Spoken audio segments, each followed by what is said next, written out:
quando entrei na rádio a primeira vez, e entrei numa rádio a primeira vez, eu tinha 15 anos.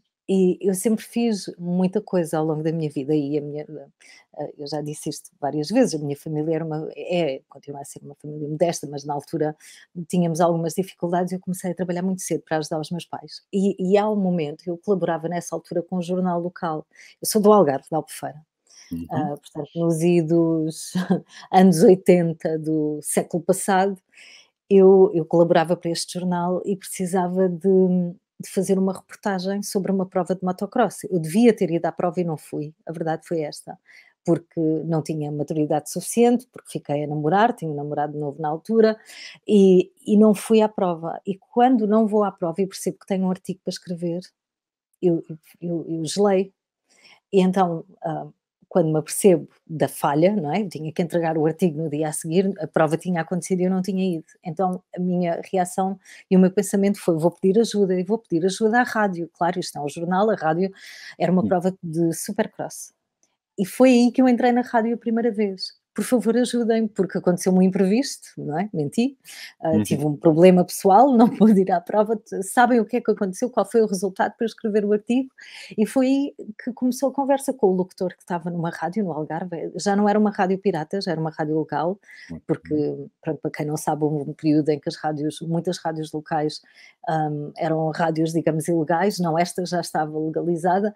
E o Carlos, que era o locutor na altura, disse-me, não fazia ideia nenhuma, se tinha havido alguma prova, ele estava noutro mundo, a passar Pink Floyd e Dire Straits, queria lá saber da prova, não fazia ideia. Mas na conversa, ele reparou na minha voz, que é estranho, na Uhum. altura eu acho que não tinha voz de rádio, nem agora se calhar está um pouco mais trabalhada com os anos, mas na altura estava a mil, a rádio passava-me completamente ao lado. E ele olha para mim e diz-me: "Ah, tens uma voz muito doce, não queres vir cá amanhã fazer um casting? Estamos aqui a ver se há vozes novas para contratar pro bono", não é? Na Uhum. altura era tudo pro bono. E pronto, e foi assim que entrei na rádio e fui lá no dia a Giro. seguir, fiz o casting e fiquei. Pronto, não escrevi o artigo sobre a prova de Sobre motas, Supercross, não, fui despedida do jornal, mas mas mas ganhaste um encontrei emprego.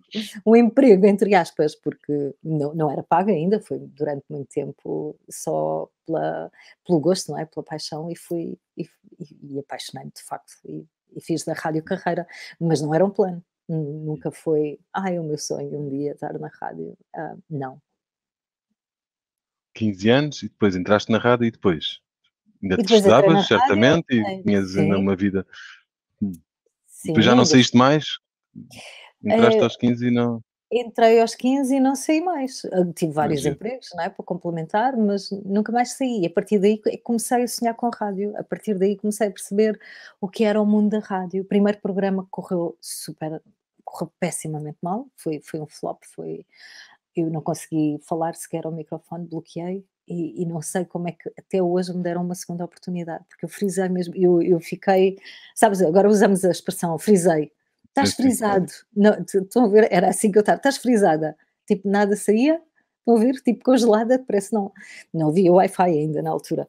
Ah, completamente bloqueada, não consegui falar, e eu não sei como é que esse diretor dessa rádio, era um brasileiro na altura, eu não sei o que é que ele viu. Eu podia ter acabado ali e podia nunca mais ter entrado numa rádio e podia ter querido esquecer aquela experiência, podia ter ficado traumatizado, mas não, ele disse: "Não, tu vais outra vez e vais", porque o problema foi que eu treinei demais. Eu não devia dizer Hum. isto, porque hoje treino pessoas para a comunicação, Exato. mas eu treinei demais, treinei tanto que ficou plástico e parecia, sei lá, um robô a falar.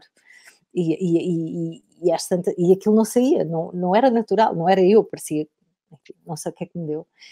E ele deu-me uma segunda oportunidade, a verdade foi essa, e pronto, e nunca mais, como tu dizes, nunca mais saí da rádio. Depois comecei a sonhar com a RFM, a ouvir aquelas vozes, a querer ser igual a eles, a querer ter aquelas vozes colocadas, pronto, e a partir daí comecei a imitar numa primeira fase, a ter os meus modelos, mas depois descobri um caminho, graças a Deus, encontrei a minha própria voz, não fiquei a imitar pessoas Hum. até o resto da minha vida, mas foi assim. Carla, primeira lição: há segundas oportunidades e devemos Sim, lutar por elas, não é? tal e Porque há qual. muita gente. é giro, eu estou-te a ouvir e estou aqui a pensar em tantas que são as pessoas que têm um sonho que corre mal. Deixa-me dar uma novidade, quase a toda a gente corre mal, não corre, são mais as vezes que corre mal do que corre bem, mas que Hum, desistem. Porque desistem porque como correu mal acham que não têm uma segunda oportunidade. Está aqui uma prova viva da voz mais conhecida ou das vozes mais conhecidas de Portugal, que foi à luta, segunda oportunidade e cá estamos nós, 25 anos depois a falar do que sim. aconteceu e a dizer que correu mal. E isso tem um valor gigante, não é? Sim, pá, mas correu mesmo muito mal e não tenho peso em dizer que correu mal, porque acho que, é isso, é olhar para trás e perceber o que é que fizemos. E na altura eu tinha 15 anos, não tinha propriamente maturidade, Claro, mas fiz esta análise de porque é que correu mal, o que é que eu tenho que fazer para a próxima para conseguir pelo menos falar alguma coisa. E fui ganhando confiança e concordo contigo, sim, muitas vezes nós achamos, da mesma maneira comigo eu podia ter dito: "Eu não tenho jeito nenhum para a rádio", como eu ouço tantas vezes pessoas dizerem: "Não tenho jeito nenhum para isto", não tem jeito nenhum porque ainda não passaram 100 horas a treinar, não é? Porque depois de passar 100 horas a treinar, fica mais fácil ter jeito, não é? O jeito dá claro, muito trabalho. exato. E Olha, e como é que chegas a Lisboa? Como é que chegas então ao sonho, RFM, assim, RFM e como é que isso se concretiza? é um sonho, eu queria vir estudar, eu queria tirar a licenciatura em Ciências da Comunicação, portanto já tinha este plano de vir, de Uhum, tentar quando estivesse em Lisboa, porque na altura não tinha, a Universidade do Algarve não tinha muitas opções. Então vim para Lisboa e vim para uma rádio local, na Linha de Cascais, a Rádio Comercial da Linha, RCL, que foi uma escola, durante o ano foi uma escola magnífica, magnífica, com profissionais que eu ainda hoje me lembro deles e daquilo que me diziam e ainda faz sentido hoje.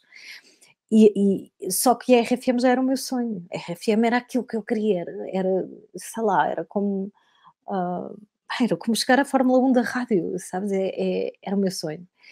E eu falei com muita gente e tinha alguns contactos, enviei muitas maquetes, na altura eram cassetes, não é? uhum. Hoje enviamos um áudio ou enviamos um vídeo, na altura eram cassetes, que há pouco tempo encontrei aqui nas arrumações, aquela coisa de plástico com 2 buraquinhos que se calhar nem toda a Uhum, gente está a ver este live sabe exato. o que é, mas não interessa, é uma coisa do século passado. Enviei muitas cassetes para a RFM com gravações minhas, na tentativa de chamar a atenção do diretor, que na altura era o Pedro Tejal, pá, e nada. Eu levei 7 anos a tentar entrar na RFM, 7 anos. Giro. Praticamente, pá, quando percebi que a rádio era aquilo que eu queria, dos 15, 16 até o momento em que entrei, já com 20 e tal. E só acontece porque eu mudei a abordagem. O que eu fiz foi, a RFM lançou um concurso aos Uhum. ouvintes para simularem uma reportagem de um concerto da Celine Dion. Tinham bilhetes para oferecer para o concerto que ia acontecer em Haia, na Holanda. E eu simulei a reportagem. Pá, mas eu queria lá saber do prémio da Celine Dion, eu queria enviar mais uma Uhum. coisa com a minha voz. E então foi curioso, porque ganhei o concurso, fui à Haia, Amsterdão, fui à Boa. Haia com a equipa da RFM. Pá, eu devo ter sido tão chata, que quando voltaram eles falaram de mim ao diretor, e o diretor chamou-me para uma entrevista e fiquei.